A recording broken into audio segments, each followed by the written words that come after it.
जय श्री कृष्ण। राधे राधे।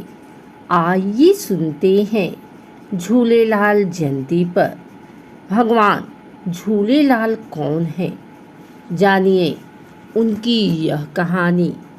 सिंधी नववर्ष चैत्र माह के शुक्ल पक्ष की द्वितीया तिथि को मनाया जाता है तथा इसी दिन को चेटी चंद और भगवान झूलेलाल की जयंती के रूप में मनाया जाता है।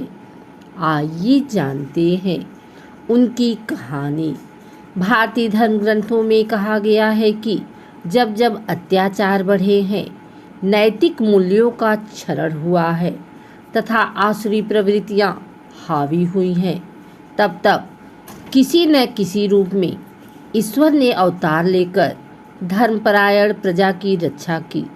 संपूर्ण विश्व में मात्र भारत को ही यह सौभाग्य एवं गौरव प्राप्त रहा है कि यहाँ का समाज साधु संतों के बताए मार्ग पर चलता आया है। ऐसे ही एक कथा भगवान झूलेलाल जी के अवतरण की है। शताब्दियों पूर्व सिंध प्रदेश में मिर्ख शाह नाम का एक राजा राज करता था। राजा बहुत दंभी तथा असहिष्णु प्रकृति का था, सदैव अपनी प्रजा पर अत्याचार करता था।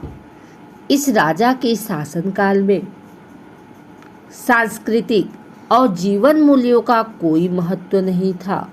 पूरा सिंध प्रदेश राजा के अत्याचारों से त्रस्त था। उन्हें कोई ऐसा मार्ग नहीं मिल रहा था कि जिससे वे इस क्रूर शासक के अत्याचारों से मुक्ति पा सकें। लोक कथाओं में यह बात लंबे समय से प्रचलित है कि मिर्ख शाह के आतंक ने जब जनता को मानसिक यंत्रणा दी तो जनता ने ईश्वर की शरण ली। सिंधु नदी के तट पर ईश्वर का स्मरण किया तथा वरुण देव उदेरोलाल ने जलपति के रूप में मत्स्य पर सवार होकर दर्शन दिए।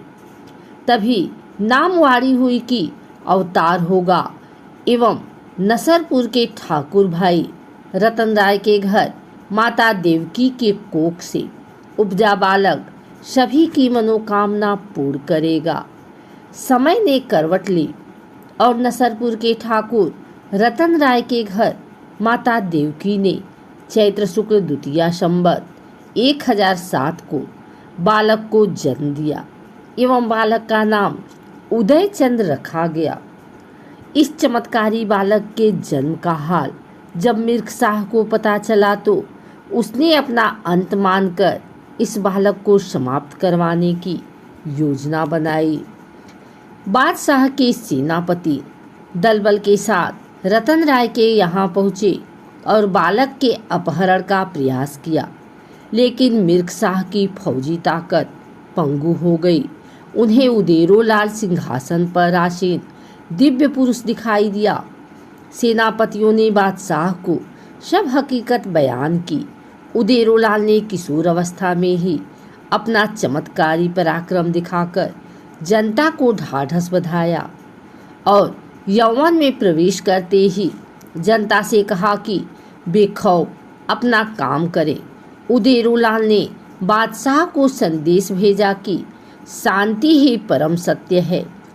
इसे चुनौती मान बादशाह ने उदेरोलाल पर आक्रमण कर दिया। बादशाह का दर्प चूर चूर हुआ और पराजय झेलकर उदेरोलाल के चरणों में स्थान मांगा। उदेरोलाल ने सर्वधर्म समभाव का संदेश दिया। इसका असर यह हुआ कि मिर्ख शाह उदयचंद का परम शिष्य बनकर उनके विचारों के प्रचार में जुट गया। उपासक भगवान झूलेलाल जी को उदेरोलाल घोड़ेवारो, जिंदपीर, लाल साई, पल्लेवारो, ज्योति नवारो, अमरलाल आदि नाम से पूजते हैं। सिंधु घाटी सभ्यता के निवासी चैत्र मास के चंद्र दर्शन के दिन भगवान झूलेलाल जी का उत्सव संपूर्ण विश्व में चेटी चंद के त्योहार के रूप में परंपरागत हर्षोल्लास के साथ मनाते हैं। चूँकि भगवान झूलेलाल जी को जल और ज्योति का अवतार माना गया है, इसलिए काष्ठ का एक मंदिर बनाकर उसमें एक लोटे से जल और ज्योति प्रज्वलित की जाती है और इस मंदिर को श्रद्धालु चेटीचंद के दिन अपने सिर पर उठाकर, जिसे बहिराड़ा साहब भी कहा जाता है, भगवान वरुण देव का स्तुति गान करते हैं। यह सर्वधर्म समभाव का प्रतीक है। झूलेलाल उत्सव चेटीचंद, जिसे सिंधी समाज सिंधी दिवस के रूप में मनाता चला आ रहा है, पर समाज की विभाजक रेखाएं समाप्त हो जाती हैं।